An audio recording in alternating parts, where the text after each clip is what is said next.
Hello everybody and welcome to our second? Our second? Why was that so hard to work out? We did one, this is the second. I get mixed with my videos and podcasts. Yeah, this is our second GeekSpace podcast. And the first one, if you haven't listened, is about sci-fi versus fantasy. So yeah. Give that a check out. Some of the same categories. And it kind of turns out we forgot to do one of the main things, which is actually introduce ourselves to...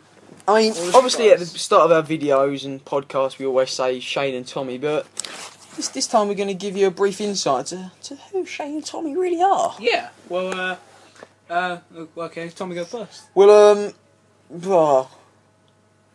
I guess I first realised I was a geek when I was introduced to Star Wars for the first time. I guess, I reckon that's where we'll start. I mean, I've always seen myself as a bit of a geek. I mean, it was one of those things where, in those American films, you sort of see it as like unacceptable and stuff like that, but no one really cared in school, did they? No, I think... For you? No, it's quite easy in Oscar. I mean, in America, well, this is a bit racist, but I mean, from the films and stuff that I've looked at, in America it seems quite different. We're quite laid back over here. Yeah, I mean, like, I don't know, I wouldn't say that we're minor geeks. I mean, we run a geek website, we love films, we love games, we love comics, like we're collectors of comics. Pretty much consumes our life. And we do an 80s role-playing game, that probably 90% of the world don't even know about. Yeah, it's called Heroes Unlimited. If you get a chance, look it up, and if you've got any friends that are into role-playing stuff, get into it. I mean, a few, key, stand-out points that identify someone as a geek are if they have, comics or graphic novels, if they have... some sort of video gaming platform. If they've watched, quite a lot of films, and if they have a die with either less than or more than 6 sides. Would you say that's a fair, fair geek identification? I mean, if you've got one of the main ones, which is cards, like Pokemon cards. Yes. Oh, I love me a Pokemon card. I mean, I think collecting in general. I mean, figures, cards, comics. I mean, some would call it hoarding. I suppose if you do hoarding in the manner which you collect stuff that others deem, unnecessary, then you're definitely you're on the road to becoming a geek. I mean, I used to collect a lot of cards. I had thousands, and for me, it was really important that I had as much as possible. I mean, with Pokemon, you got to catch them all, haven't you? I mean, but what my mum did, she didn't quite understand the premise of that. And she actually gave all mine away to a friend of mine who's autistic. So lost mine to a boot sale. Oh, that's unfortunate. The great boot sale of 09. I mean, me and Shay were talking earlier about starting our collection again. Oh, I'm thinking of going back into Pokemon. I mean, nothing could beat the original Pokemon, but I dabbled with Yu-Gi-Oh, things like that. But it was good. It was fun. I enjoyed playing Yu-Gi-Oh in the playground, but nothing for me will match the Pokemon cards. Not even the Game Boy games. No. For me, the cards. Yeah. The cartoons and the cards. I got Pokemon Black on DS, and I've got to admit, that was pretty sweet. What about figures? What figures did you collect as a Figures? kid? Oh, I collected... I was a massive fan... Oh, again, Pokemon. I was a massive fan. All I remember is I had a crystal sculpture of Ghastly. Wow. And that was... it takes me back. That was awesome. But I don't know, I kind of moved house, and I suppose when you move house, most of your cool stuff gets absorbed into some weird alternate universe where you'll never find it again. Cause it happens all the time. No one can explain where most of my stuff I lost, my purple dice. I lost all my purple dice in the move.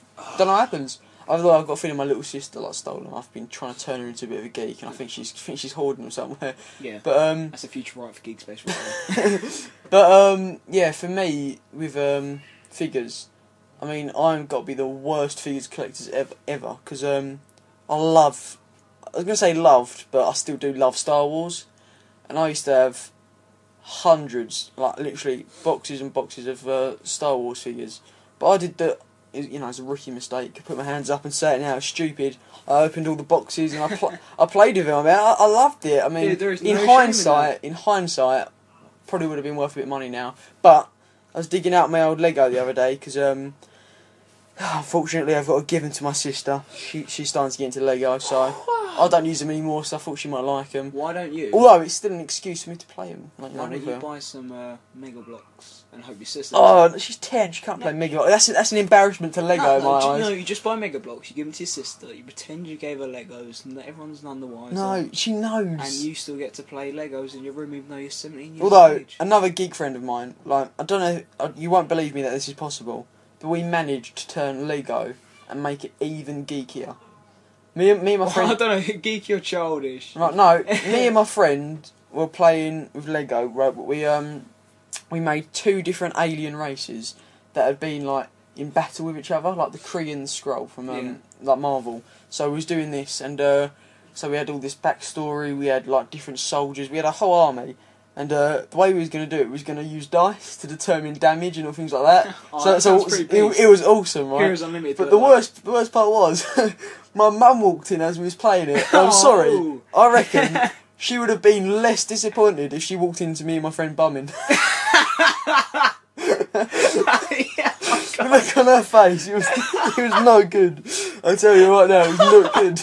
Oh, God. But yeah, I love Lego, and I was dishing out all my pieces, like my old bits, and I found I've got excuse me, a Boba Fett as a child, a Jango Fett, and a Boba Fett as an adult. And I found out, while we're doing some research online, that these 3 pieces, that I probably bought for barely anything, are worth about 40 quid each. You gonna sell them? I don't know. I reckon if I wait. See, I'm being good this time. I'm going to wait until they increase in value, or hopefully not decrease. But if not, so either I'll wait a time and they increase in value, or I'll wait a time and they decrease. But then I've still got some kick-ass, Lego to play with. Yes, right. I'm 17 years old and I still play with Lego. You are a better man than I am, my friend. Because I don't collect comics. I used to collect comics, but I live in quite a small apartment, and so there's not really a lot of room for storage, and I had them in my room, and we had a few leaks, and my collection did get ruined. You do have quite a good Ghostbusters. Yeah. Yeah, I've got the Ghostbusters from 1980s. I've got all those. I've got I got number 1 all the way through to, I think it went to 200. Not too sure, but I've got the special TV annual edition as well, and I've got all that sort of stuff. But it's all inherited from my brother. I mean, that it was all inherited, so I won't take the credit for that. I mean, what I've got, I mean, I spotted it in it was a tiny little comic shop in Brighton, and I mean, this guy, he had all the knowledge of the comic world, but he didn't know how to price them. And I found a Fantastic Four limited edition graphic novel. I mean, they say graphic novel, but back then, their graphic novel was about the size, you've seen it, haven't you? It's about the size of a comic book. Yeah. And not really graphic. I mean, I can't remember the date on it. It was late 70s, early 80s sort of time. I'm thinking maybe 82. 82. I was thinking, something like that. Is that the one you showed me? Yeah. Yeah. That's a great comic. I mean, that was good. It's one of the things, read with tweezers. I'm kidding. But, yeah, I've got a few. I've started some modern collections. Like I'm going to give them a little shout out. I mean, Runaways. I mean, I started them a couple of days ago. You should definitely look them up. It's really good. Won some awards and everything. Well, that sounds pretty good. Well, yeah. I mean, as you said, in this podcast, we're going to talk about ourselves. Well, that sounded like very ego-driven. What I meant to say is we're going to talk about ourselves because we feel as though if you want to know who we are, then you should. Well, my name's Shane. You can tell through the distinct voices I've got a really weird nasally voice with a smoker's cough. And mine's a bit more whiny. Yeah, so we've established we both sound like complete, arses. But yeah. Anyway, so we're going for the evolution of our geekness. The evolution of geekness. I say the next stage for us would be video games. I'll step into video games. Well, see, that's where it all started with me. Video games is, well, I used to live in London, and I can remember this like it was yesterday. I don't feel sorry for me because I'm not saying this to get sympathy, but I remember one day I had a real shitty day in school. I had the crap kicked out of me, and I was like dragging my sorry ass to the gates to get picked up by mum and dad because I was only about, I think I was about 6, and my brother was waiting at the gate, and they pulled out his box, and it was a Sega Mega Drive, and I was just. It felt like the arse kickings were worth it. I was just like, oh my god, Sega Mega Drive! And yeah, I played Sonic. I think we had like Winter Sports, and that was a horrible game, but I played it anyway. Golden Axe. I believe my first was a Sony PlayStation 1. I mean, obviously after that I got some of the classics like your Nintendo 64, the GameCubes, all Atari. them. Yeah, Atari, yeah. But my first was definitely the PlayStation 1. It was the smaller version as well. You know that one? Yeah, the slim. And I used to have the Pokemon. No, not Pokemon. What am I talking about? The Power Rangers Time Shift or something like that. I used to love that game.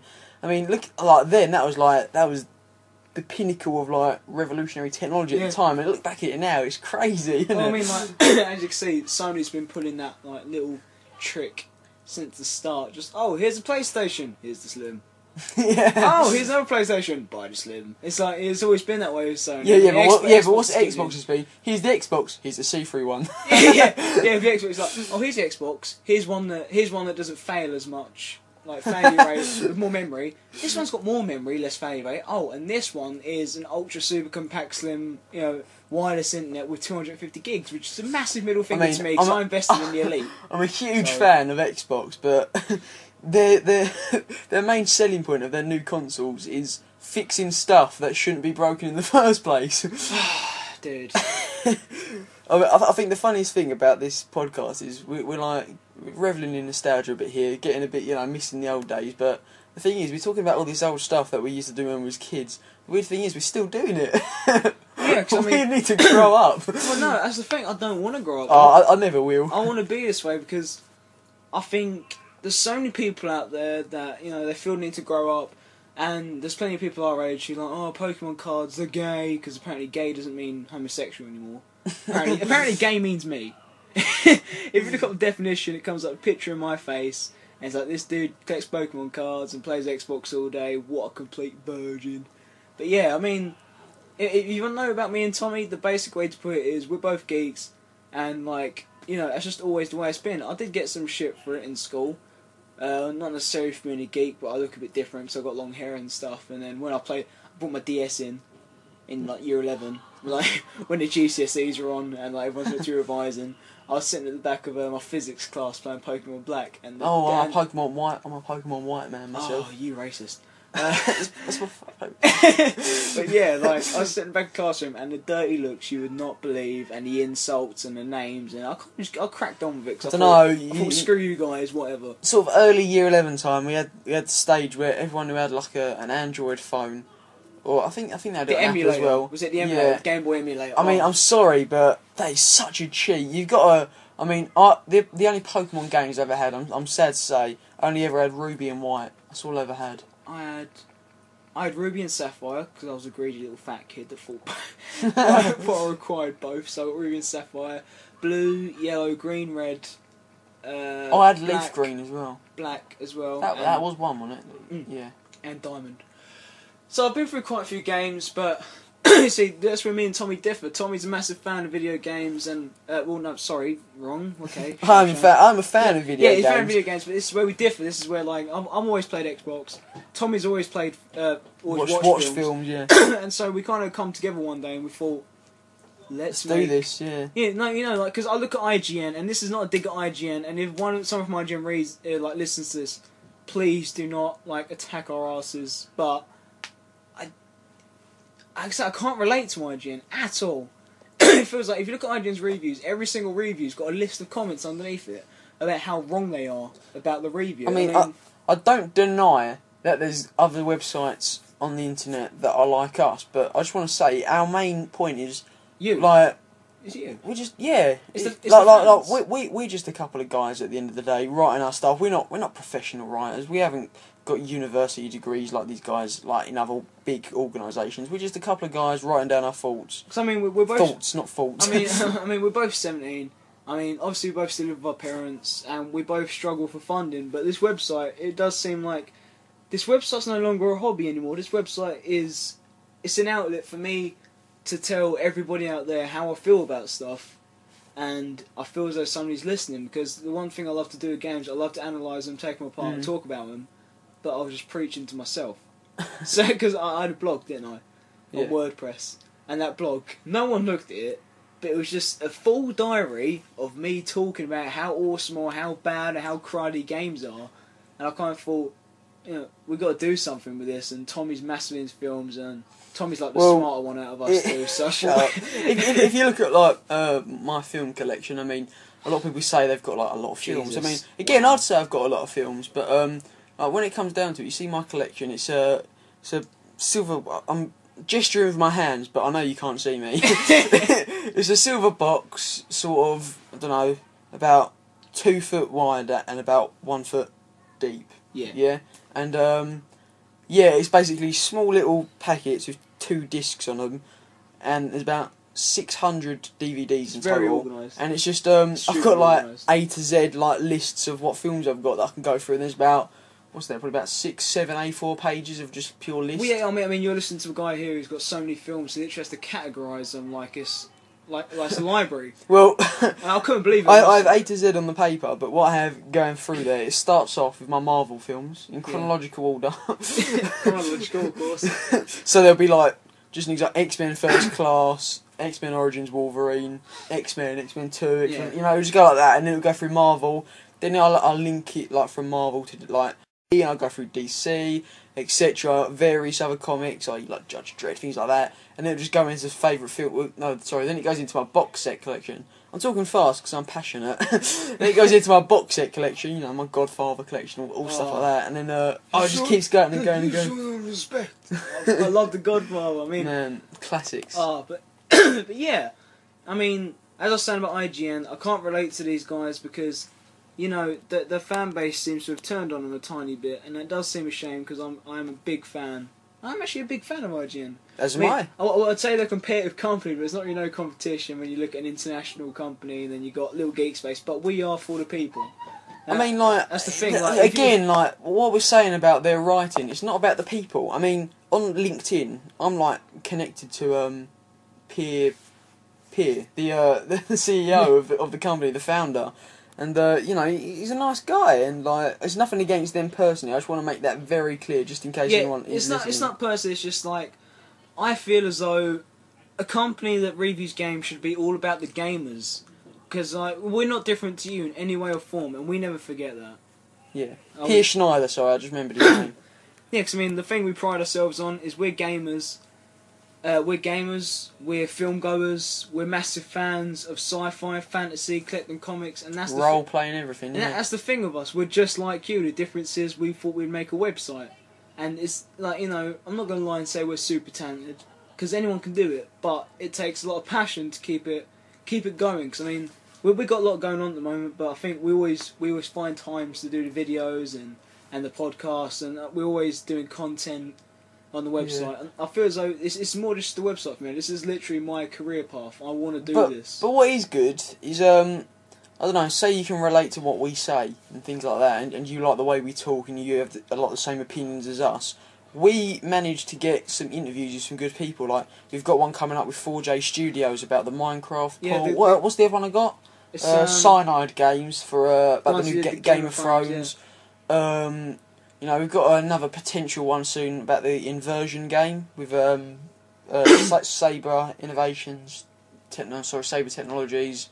We just got a few interviews that, not many people can get. So if you agree with us and we have them interviews, it's like what you would ask them. I mean, it's good.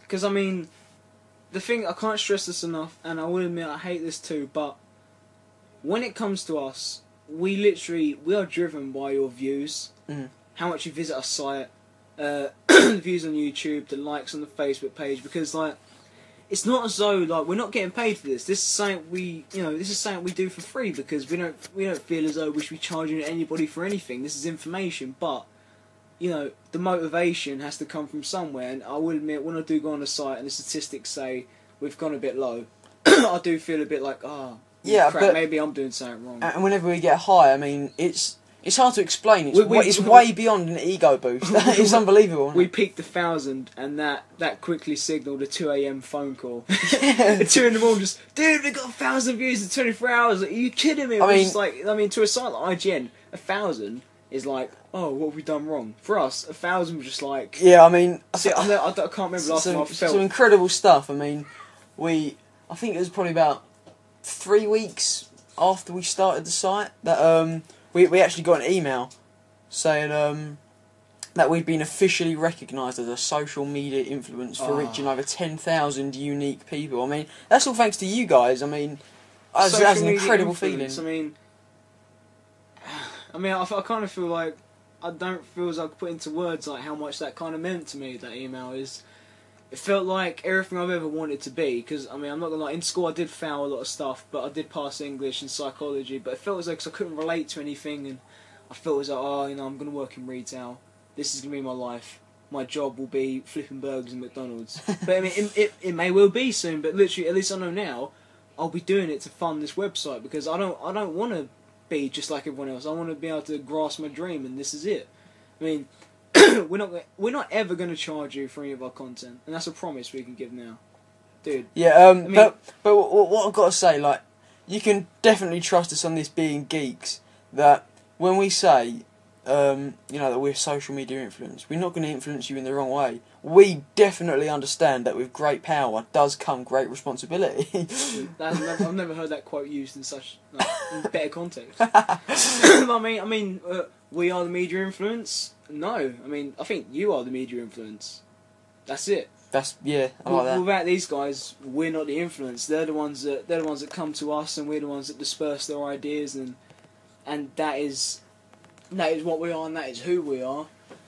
And I can see this going a long way. I mean, with this podcast, even if 2 people listen to this. Well, thank you, you two. Yeah. I mean, obviously, it'd be better if we had more.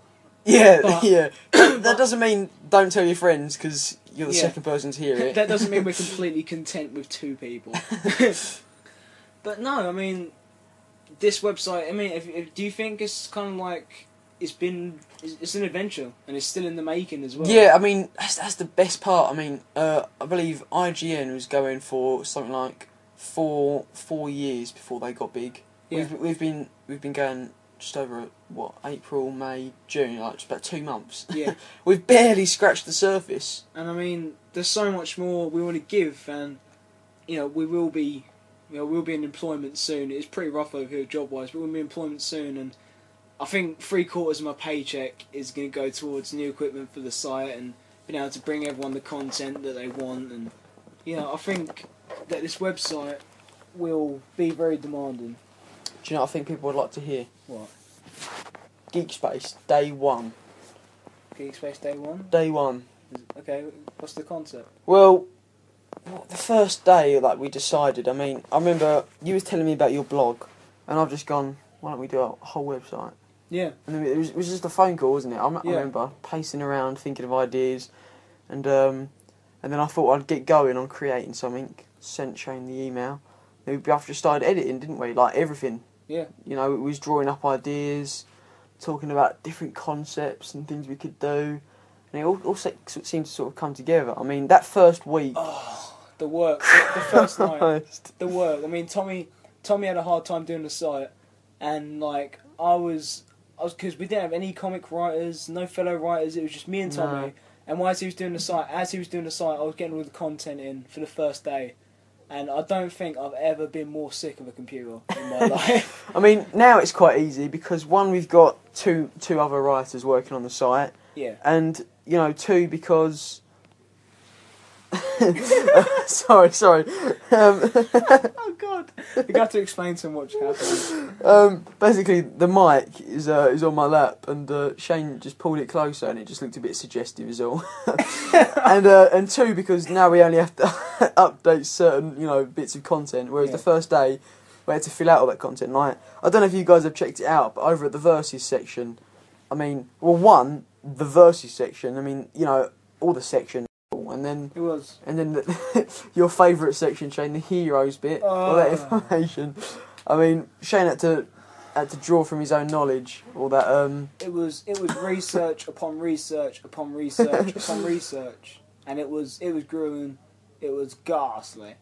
It was horrible. Ghastly. I mean, it was horrible. Now it's easy because like, say I'll have an idea and I'll quickly phone Shane and say, like, oh, how about we have a contact us section? So then we'll be like, yeah, okay, so we'll add that. And it's just it's just one thing to add to an already built website. What was the other thing we added? Oh, the mailing list. We've got a mail list on there if you just go on the other section. Then we'll just add all these new bits. It's easier once you get started. But it was such a stressful week, wasn't it? It was. I think we only got through it purely because we both knew what we wanted from this site. Exactly. And we expected very little. This has already exceeded our expectations. We kind of... Because I already said this before, remember on Weebly, on the site we used to actually make our site. Yeah, for our original domain. Yeah, it was like, you're going to need 1 view a month in order to keep this website up, and we was crapping ourselves. He was like, we're never going to get that! A view a month, that's like 12 views a year. Like, are you crazy? But I mean, now... What, I think we average on about... 100. Yeah, I mean, there was a time when we hit 1,000. Around that time, we used to average at around 700 a day, didn't we? It was getting quite good back then. Yeah. I mean, we'd hit lows of say 350, but I mean that's for us to know, and you never to find out. But no, it's brilliant. I mean, what we sort of thought originally was maybe our friends would check out the site every now and then. And no one else would. It was going to be for friends at first, wasn't it? But to be honest, it was literally I don't think any of our friends got it. I go on Xbox and I talk to my friends like, oh, you seen a new article I did on GeekSpace, and they're like, what? What's GeekSpace? Yeah, exactly. Literally, yeah. One of my friends literally said, "What's a GeekSpace?" He went, "Oh, is that some sort of blog like Reddit?" Seriously? No, I went, no, you know the website I'm always trying to advertise on my Facebook and the one I'm always talking about on Xbox. You know that one? You know the one I'm the writer for? You know, the co-creator? And he was like, oh, we'll have to check it out. You know what? It still hasn't. I think the most amazing thing, like, for me from the site is the amount of people I've met. Like, on that LinkedIn, I've spoken to some amazing guys that I never would have spoken to before. Some game developers, just some cool dudes, you know? It does, like, it makes people... As soon as they see the website, like, I'm not boasting, but I think it's pretty darn sweet seeing as neither of us have, like, a massive background in, like, you know, programming or like, anything to do with that. Exactly, and we haven't touched wood had any hate mail yet, so... Well, we haven't, but I feel as though somewhere out there's a troll, and his ears have just started burning. He kind of thought, they've had no hate mail. Or we've probably insulted someone in this or one of the videos. I don't feel as though we're very insulting. No. I hope we don't come across like that anyway. Dude, have you seen us? I mean, if anything, we're the insulty. If anything, you guys are going to be cussing the hell out of us, and we're just going to love it because, well... Cue hate mail. Cue hate mail. Drop us hate mail. But, God, what we're speaking now? Nearly half hour. Oh, Jesus. Basically, we've sort of hit Nerdvana, I think, not this weekend, but next. Which, if you're listening to this in 2 weeks' time, is going to mean nothing to you. But in a couple of weeks from where we are right now, we're going to be going to a sci-fi convention for a whole weekend, aren't we? Yeah. I mean, I don't know about you, but I'm not dressing up. You're not, are you? No, I'm good, because I wouldn't want to get on the tube. No, but yeah, because we're going to London, which is like if you're in England, you understand London's very dangerous. If you're in America, imagine Brooklyn. That's what, yeah. But like, imagine walking through Brooklyn dressed up as Flash. Imagine how many stab wounds you can count on 2 hands before losing count. I mean, I'm gonna wear my Green Lantern shirt. It's not a costume, but I might wear a hoodie over it. I tell you what. I don't. You know, I think a few people listen to this podcast. Probably not too many, but on the next podcast, which should be really soon, what I'm going to try and arrange something. I'm going to take something with me, and it's going to make me stand out from the crowd. And if you see us, like you've seen us in videos, if you see us, come say hey. Yeah, come and say hello, shake your hands, give me a high five, in fact. Yeah, you know, give me a fist bump. One up, Tom. One up. Oh, okay, I'll give you that, Shane. Yeah, it's but yours. you know, we're not going to be like, oh, hey, yeah, great, okay, walk away. No, I mean, if you want to come talk to us about the site and stuff, hang out with us for the whole day. Hell, exactly. We might even become BFFs. Maybe not. I'm kidding. Yes, of course you can. BFFLs. What's that mean? Best friend for life. I think that's right. I've just heard the expression. It sounds like something. Yeah, basically, on the next podcast, I'll try and make sure I've got something that's gonna make me stand out, but won't get me stabbed. I'll try and make sure you guys can see it. So if you see us at the convention, come over to us and hang with us. But of course, if you weren't lucky enough to get tickets or couldn't go because you're too far away or busy or for whatever reason, if you check out the developers blog section of the site, you can follow live updates of what we'll be doing and who we're seeing throughout the day. So that's available for you. We'll be doing that, and do you reckon we'll be able to take a camera? I'm taking my phone anyway, so... Yeah, we might even get some footage that we might be able to put up on YouTube, but you can guarantee we probably won't shut up about it for a few weeks. This is, the second podcast in about a week? Over a week, maybe? Yeah, well, you hope to do more. I mean, we're going to try and do videos and podcasts, at least one of each a week, so... Yeah, one podcast a week and one video a week. Yeah. Maybe more videos, who knows, because we might do some individual stuff, but... Yeah, so that's GeekSpace. And I think we're going to conclude the podcast here. So now we're just going to end with our trademark beg for social network attention. Do you want me to beg this time? I'll start off and then we'll, alternate. So first of all, check out all the stuff features on the website. Shane? Make sure you like, and if you like it that much, subscribe to our YouTube channel, which is Official GeekSpace, which if you don't know, youtube.com/Official GeekSpace, and it's linked to the website. Yep. Facebook as well, facebook.com/Official GeekSpace, I believe. Yep. Give us a like on there, right on the wall, whatever, you can talk to us. I can guarantee you that we'll comment back as well, so any questions. Again, link to the website is on that. We've got a blog going on our site, so if you like dropping in for casual argument, banter, or anything else, do that. Email. Also, you can our emails are on the website as well if you want to hit us up with an email. There's also the forum that you can argue on. Twitter, we're both on Twitter. I'm at Tommy_GeekSpace. Same, but with Shane instead of Tommy. I'm on LinkedIn, Tommy Terry Green. I'll connect with you if you want. I'm on LinkedIn too. Forgot my username. How unprofessional. But Shane O'Brien, it's your name. Dude, what have I told you about showing up in front of our podcast? See, I'm the smart one. Yeah, he's definitely the smart one. That's it from us. This is only our second podcast. Sorry it went on so long, but we do ponder upon a lot of things. And, do all the above. Please just give us all your attention. Hope you enjoyed it. I hope we kept you company for your train journey or your social time when you're not listening to your friends, listening to us because we're more important. Or whatever. Or when you're slumped in front of your laptop or computer screen like we are most of the time. Anyway, I'm going to stop now because we can go on for ages. So, peace out. Peace out, guys.